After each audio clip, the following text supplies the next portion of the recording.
Well, hello boys and girls, welcome to the Spitfire Anniversary Build Episode 1 of the Rustyscale show. This video is basically about the Spitfire kit itself, rather old Italeri kit, the paints that I was planning to use, and the preparing, priming, painting and weathering of all the interior parts, including the cockpit, pilot seats. I was using the Photo Etch parts for the instruments, the seat belts and stuff like that. And also removing the kit's landing flaps and replace them with the Photo Etch landing flaps of Eduard. Now you may wonder, like, Spitfire anniversary? Like, did I miss any Spitfire anniversary? No man, you did not. Relax, chill, everything is fine. It's my personal anniversary.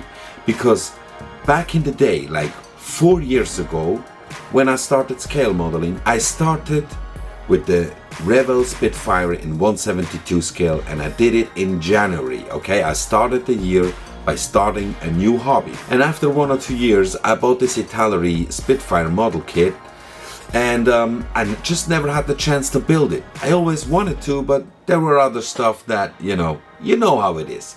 So anyway, after 4 years, I thought that, hey man, wouldn't it be cool to do another Spitfire as first build of the year to pay tribute to that moment when you decided to start, scale modeling? So I thought, like, yeah, why not do that, and why not do, as every first build of the year, do a Spitfire to pay tribute to that moment. Like, remind yourself it's worth to try out something new once in a while. And then the second title is The Thrill of Scale Modeling.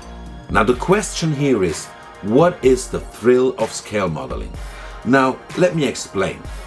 People who know me from the past, okay, when I was doing graffiti or doing rap music, producing, being live on stage and stuff, once they got to know that Chris is scale modeling now, they were like, what? You're scale modeling? Yeah man, it's so cool. You can have, you have to learn all these kinds of different skills.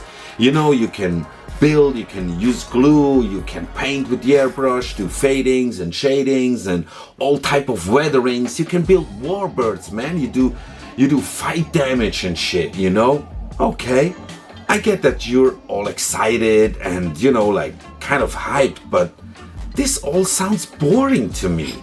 Boring? Are you kidding me? It's like every build is a thriller, man. What? A thriller? What could possibly be thrilling about scale modeling? Hey look man, in all the 50 or hundreds or I don't know how many steps of a build, in every step, everything can go wrong. And this Spitfire build is a perfect example for that. Because in this build, there are there are a few decisions or just steps that went terribly wrong. But I'm not a quitter. I can't quit on a model. I see some guys like, I quit on. No, I can't. I wish I could, but I cannot. I have to go through, like, once I start a build, once I start a kit and an aircraft and a model kit, I have to go all the way. Let's find out in the video where are those decisions or where are those steps when it went terribly wrong. I will do some comments from time to time, so see you in the video. So this is the model kit I'm going to be using for my Spitfire build. It's a Italeri 1/72 scale kit. It's a Spitfire F Mark 7. It's an older Italeri kit. It's nothing special really. It's just single color. There's no camo, there's nothing special. It's just this one color, and I really like that with the pointed wings and the pointed back rudder. And here, there's the marking, it says Spirit of Kent. I like that a lot. That sounds very poetic to me. So let's have a look inside. I noted the year 1999. That's the year of this kit. This kit dates back to 1999. This box though is from 2012. It got reboxed in 2012 and got some new parts.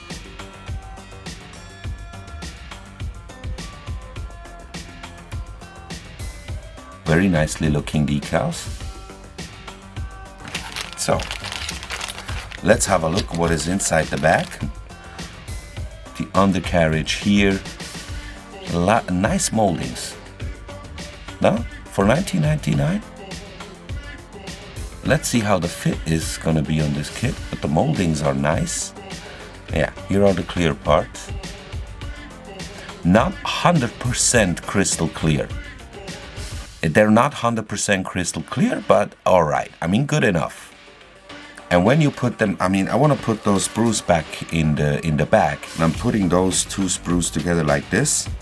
So if there are scratches, there are no scratches on the surface. Okay, so these are the first steps, the first parts to be cutted out, the interior, all the cockpit parts. And, oh, seems like there's a bird trapped in there.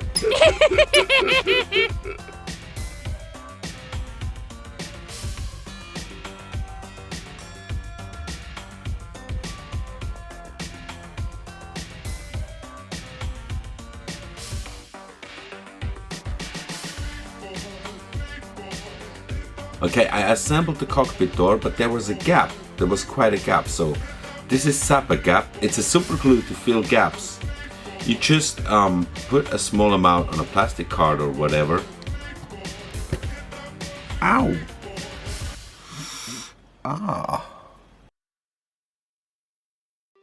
I used a toothpick and apply it over those gaps.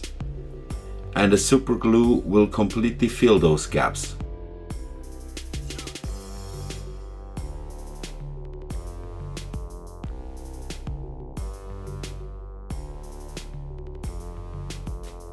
And I also had to do it with the air intakes.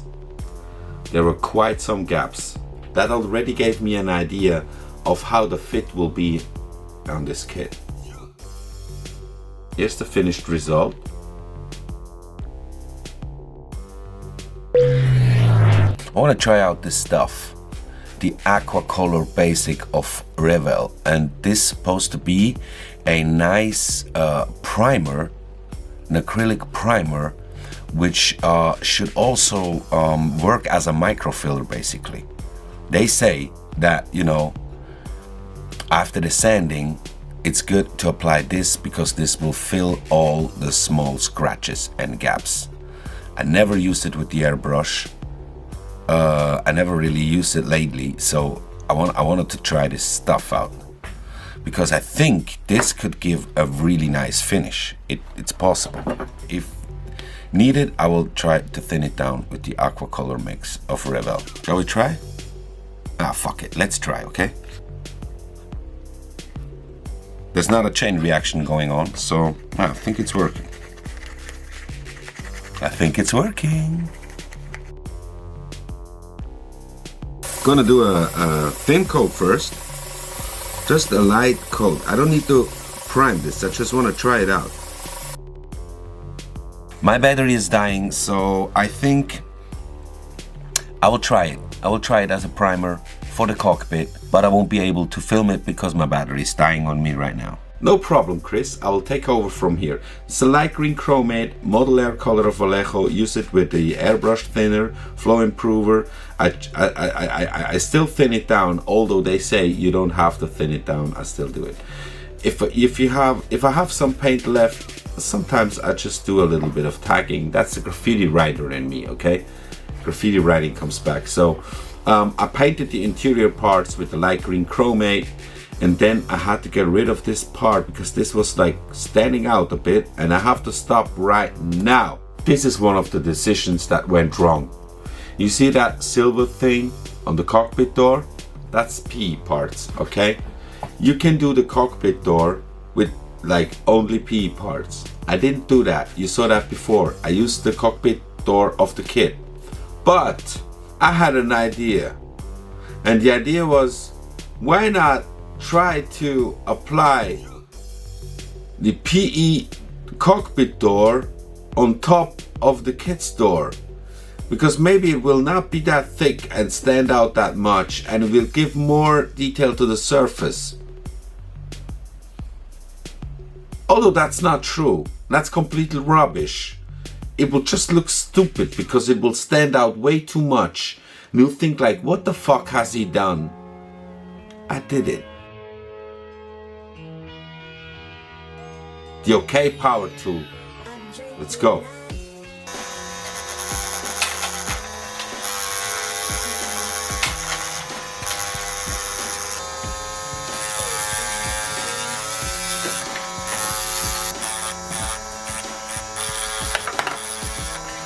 The thing is sanded away.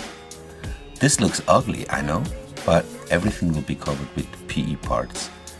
So I just needed to have an even surface so I can glue it on.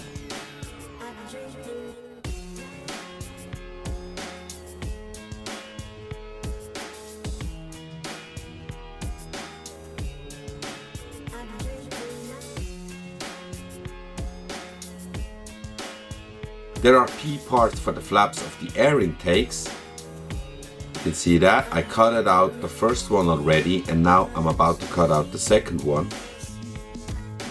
I kind of got into a PE part rush here.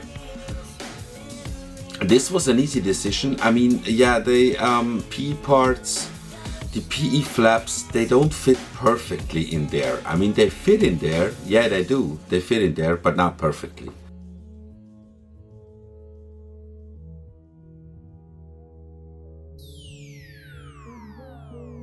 Here I'm making sure that the PE interior instrument panels fit onto the surface of the inside of the fuselage. Now it's very sad that the color don't match at all, that, you know, the interior color of the instructions and the color of the PE parts, they don't match at all. It's a bit sad. What can you do? It was too late. I didn't want to repaint everything. I used Zapagap again, my super glue, to glue the interior PE parts.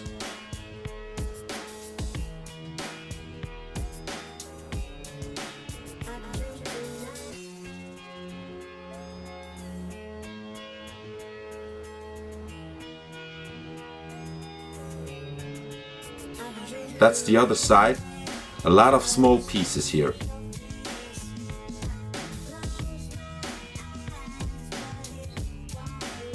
These are the flaps for the air intake. You can see that the fit is not perfect.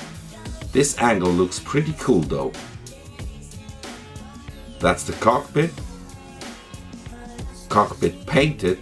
And the floor, I wanted to do a kind of a wooden effect. So first I used zinc chromate yellow. My nice bended brush was perfect for the job. So I painted everything with that acrylic paint.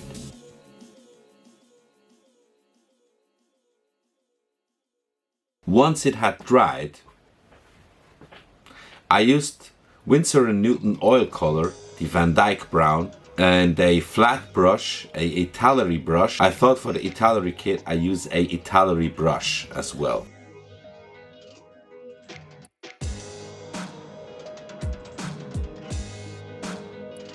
I just painted, you know, I thinned the oil color a bit and lightly painted over the zinc chromate yellow.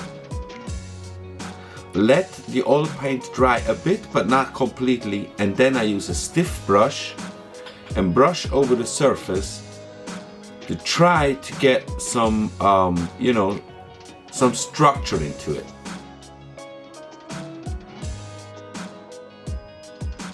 This is the result so far.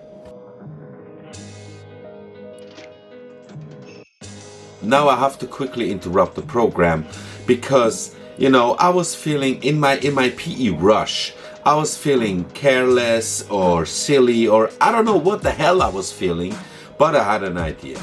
And the idea was to do a poll on my Instagram story and ask, shall I dare to remove the original flaps from the kit and use the Edward landing flaps, the Photo Etch ones? And of course, as you see in the result, everybody said yes. Do it, man, go for it. What did you expect, man? So yeah, that was one of the decisions. The second one on this build that went terribly wrong because I never did this before.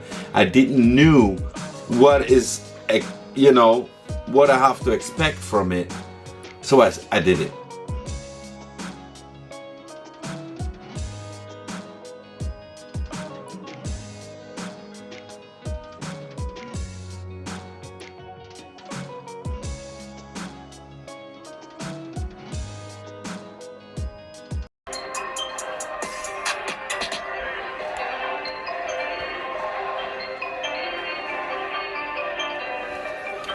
Okay, stop that shit.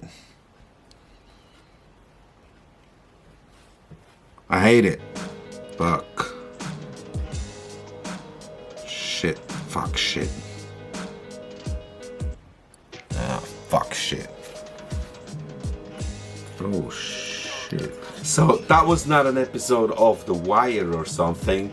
It was me live because I realized this is not gonna be easy at all.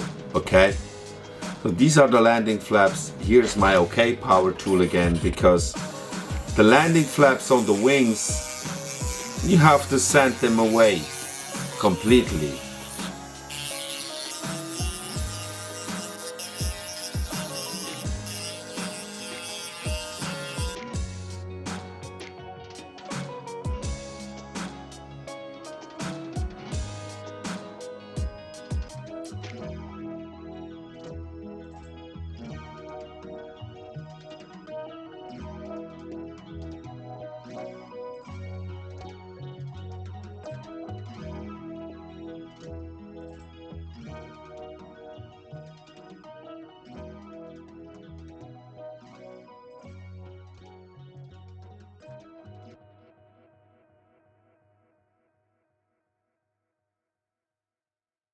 Here I'm dry fitting.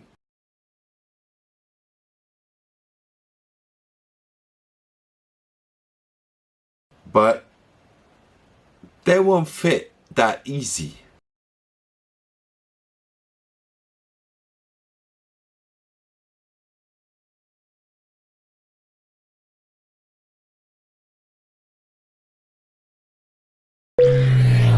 You want to find out how much that worked or didn't work, or how the build will look in the end? See you in the next episode.